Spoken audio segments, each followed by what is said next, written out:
फ़र्ज़ करिए एक एग्ज़ाम्पल है कि मैं किसी मान लीजिए मैं आपके पास आता हूँ और मैं फ़लाँ-फ़लाँ पार्टी से फ़लाँ-फ़लाँ पद पे रहा हूँ। एमएलए रहा हूँ या पद पे रहा हूँ, बड़े पद पे, और मेरी एक्सपेक्टेशन है, मैं मुँह पे नहीं लाऊँगा शायद पहली बार आपसे मुलाकात करते समय, पर मेरी एक्सपेक्टेशन ये है और मैं आपसे आके मिलता हूँ। आपको भी समझ में आता है कि इसकी क्या मन में मंशा चल रही है और आप मुझसे सुनते हैं, समझते हैं। क्या चीज़ें हैं जिसकी वजह से आप ये डिसाइड कर पाएँगे कि सामने वाले व्यक्ति को कितना वजूद देना है, भाव देना है? देखिए, पहले तो ये समझना पड़ेगा कि ज़रूरी नहीं है कि सिर्फ़ दूसरी पार्टी के लोग आए हुए, अपने में भी बहुत सारे लोग हैं। और बहुत सारे ऐसे लोग हैं जो बड़ी पवित्र बातें करते हैं, लेकिन उनके अंदर भी बड़े लोभ, ये सारी चीज़ तो इंसान की कैटेगरी पे ले जाइए। तो पहले तो ये भेद ख़त्म कर दीजिए कि ये बीजेपी से आया है, ये कांग्रेस से आया है, ये बीएसपी से आया है। पहले तो ये भेद ख़त्म करना पड़ेगा। जिस दिन आपने भेद ख़त्म कर दिया, अब आप उसको उसकी मेरिट एंड डिमेरिट पे डील करिए। भाई, हर व्यक्ति के अंदर इच्छा होती है कि उसको कुछ चाहिए, उसको एमएलए चाहिए, उसको काउंसलर चाहिए, उसको संगठन में ज़रूरत होती है। आपको ये देखना पड़ता है कि भाई वो काम कर पाता है कि नहीं कर पाता। आपने उसको काम दिया, उसने काम अच्छे से डिलीवर कर दिया।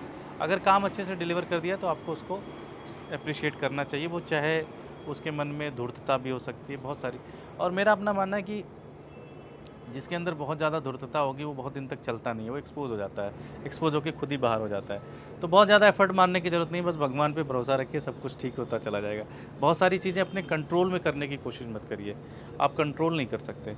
आपने ये टास्क दिया, ये टास्क है, ये टास्क होगा, उसमें आपको पता चल जाता है यार कि ये लड़का बड़ा अच्छा काम कर रहा है, बहुत सारे लोग ऐसे हैं।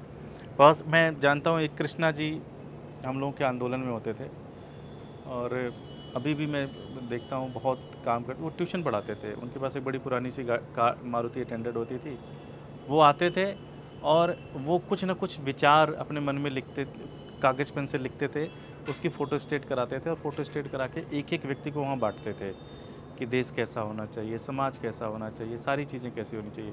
और वो सारी चीज़ें उनको जाके देना दे उस एक-एक करके जाके बाँटते थे। और मैं उनको देखता था कि वो जैसे ये होता था भाई कि 5 बजे आंदोलन ख़त्म हो जाएगा तो 3 साढ़े 3 बजे आते थे और उसके बाद वो 7 बजे तक, साढ़े 6 बजे तक वहाँ होते थे और जितने भी गिलास गिरे होते थे, पत्तल गिरे होते, सारे उठा-उठा के अपनी गाड़ी में रख के वो फेंक आते थे बाहर। ये बहुत ये बहुत बड़ी चीज़ है। लेकिन आप ऐसे व्यक्ति को मैंने उनसे कई बार कहा कि आप डिस्ट्रिक्ट इंचार्ज बनिए आप लोग, बोले ये मेरे से हो नहीं सकता और मैं कर नहीं सकता ये। तो हर व्यक्ति का अपना एक टैलेंट होता है, हर व्यक्ति का तो उस हिसाब से हाँ, उनके विचार बहुत स्ट्रॉन्ग हैं। आपको कभी लगता है कि वॉलंटियर्स की ट्रेनिंग की ज़रूरत है तो उनको बुलाइए, वो बड़ा अच्छा समझाते हैं।